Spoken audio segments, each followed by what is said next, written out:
Hello बच्चों, सभी को जय मां सरस्वती। कैसे हैं आप सभी लोग। तो आज हम लोग बात करने वाले हैं यूपी जीएनएम के बारे में, यानी कि जीएनएम नर्सिंग जिसका एग्जाम होता है यूपी जीईटी के नाम से, उसकी पूरी जानकारी आज की इस छोटे से वीडियो में हम लोग लेने वाले हैं और साथ ही में जानेंगे कि इसका न्यू सिलेबस क्या होने वाला है।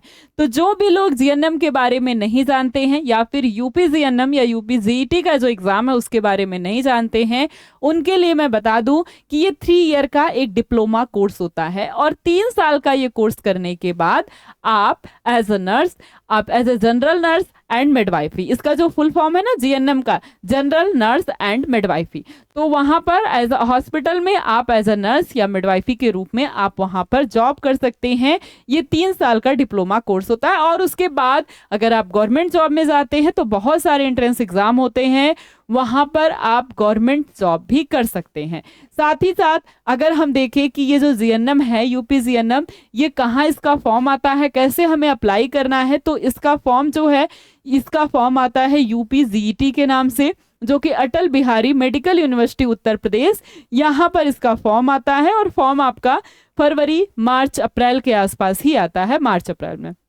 अब इसके बाद अगर हम बात करें कौन से लोग यूपी जीएनएम का ये कोर्स जो है वो कर सकते हैं, तो यूपी जीएनएम का कोर्स जिन्होंने 12th पास किया हो या फिर उनका अपीयरिंग में अभी इस वक्त हो, यानी कि 2026 में वो 12th का एग्जाम दे देंगे, ठीक है। और साथ में कोई भी सब्जेक्ट हो, यानी इसमें मैंडेटरी बायो नहीं है बीएससी नर्सिंग की तरह। बीएससी नर्सिंग के बाद अगर दूसरा कोई बेस्ट कोर्स है तो वो जीएनएम का कोर्स है। आप जीएनएम के कोर्स को करके 3 साल में जॉब पा सकते हैं। जैसे बीएससी नर्सिंग को करके 4 साल में जॉब करते हैं, तो बीएससी नर्सिंग जो है वो ज्यादा प्रेगेट लेवल का होता है, लेकिन जीएनएम में सैलरी बीएससी नर्सिंग की अपेक्षा कम मिलती है। साथ ही वो डिग्री कोर्स है, ये डिप्लोमा कोर्स है और ये 3 साल में कंप्लीट हो जाता है। तो आप यहाँ पर अगर हम बात करें कौन से लोग कर सकते हैं, तो 12th जिन्होंने पास आउट किया हो या 2026 में जो लोग एग्जाम देंगे, साथ ही उनका सब्जेक्ट कोई भी हो, physics, chemistry, math, bio, science के अलावा आर्ट्स वाले सब्जेक्ट जैसे सोशियोलॉजी हो गया, इकोनॉमिक्स हो गया, कोई भी सब्जेक्ट हो, पॉलिटिकल साइंस, जो कोई भी सब्जेक्ट हो वो इस एग्जाम को दे सकते हैं। लड़के हो या लड़की हो कोई फर्क नहीं पड़ता, इस काम को कर सकते हैं।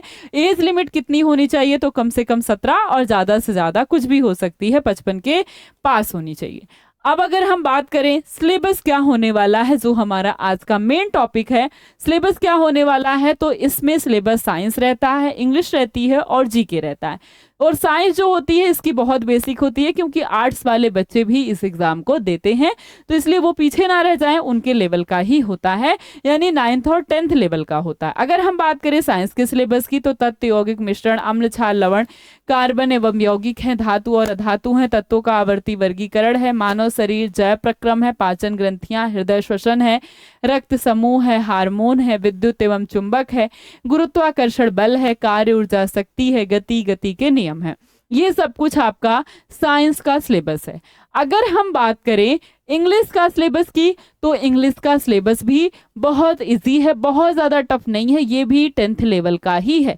जैसे टेंस हो गया, पार्ट ऑफ स्पीच है, सिनोनिम, सेंटोनिम्स है, वन वर्ड सब्स्टिट्यूशन है, साथ में चूज करेक्ट वर्ड है, स्पेलिंग एरर है, एक्टिव पैसिव है, डायरेक्ट एंड इनडायरेक्ट है, पैसेज बेस्ड क्वेश्चन है, टाइप ऑफ सेंटेंसेस है। ये सब कुछ आपका इंग्लिश का सिलेबस है और इंग्लिश का सिलेबस भी बहुत ज़्यादा डीप आपसे नहीं पूछा जाता है।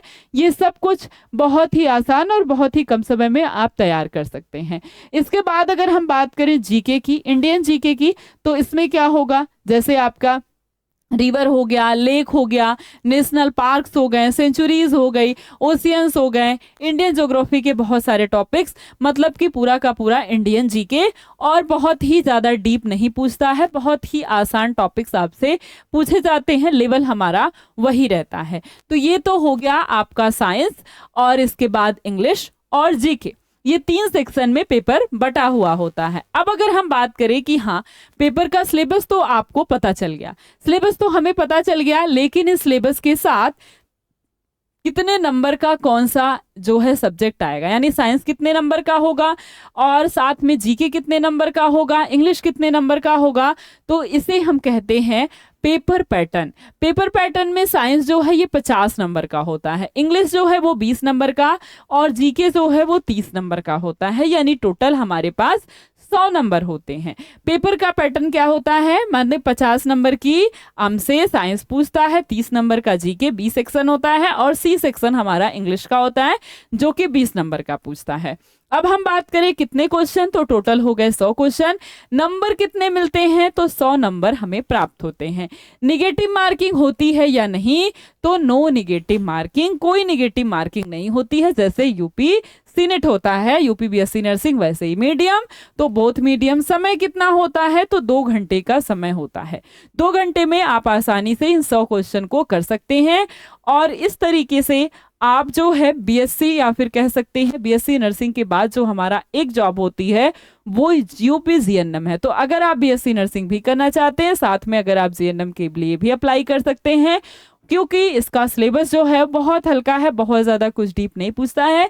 साथ ही में हो सकता है आपका यहाँ हो जाए, कुछ नहीं तो यहाँ ही हो जाएगा। इसकी जो फीस होती है ना, यानी कॉलेज फीस, इसकी जो फीस होती है ये 80,000 पर ईयर होती है, यानी 1 साल की होती है। 80,000 पर ईयर होती है इसकी फीस। वहीं आप अगर बीएससी नर्सिंग में चले जाएंगे तो वहाँ 8 से 9 लाख, या आप 6 लाख से तो कम नहीं मान सकते, 6 लाख 7 लाख, वहां पर 4 साल की फीस लग जाती है। इसकी 80,000 पर ईयर लगती है, यानी कि लगभग 2.5 लाख रुपए। ठीक है, और बहुत अच्छे तरीके से आपका ये जो है जीएनएम का कोर्स कंप्लीट हो जाता है और एक अच्छी जॉब आप कर सकते हैं। इसके बाद अगर आपको बीएससी नर्सिंग का लेवल जानना है तो इसके बाद आप कर लीजिए MSc nursing.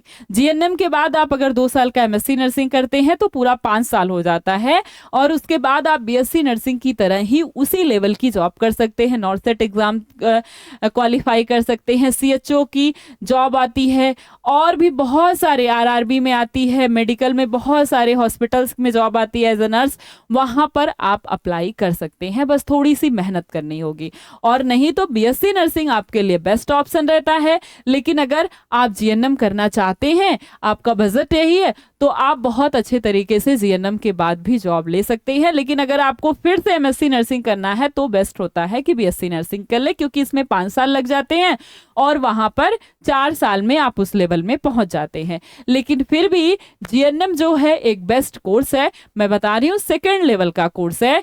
First BSc nursing, उसके बाद जीएनएम जो है एक बेस्ट कोर्स है, क्योंकि इसके बाद तुरंत हमें जॉब मिल जाती है और एक अच्छी जॉब हमें मिल जाती है। अगर आप जीएनएम करना चाहते हैं तो अभी से थोड़ी थोड़ी तैयारी करना स्टार्ट कर दीजिए और बहुत अच्छे तरीके से गवर्नमेंट कॉलेज में आप अपना एडमिशन ले लेंगे।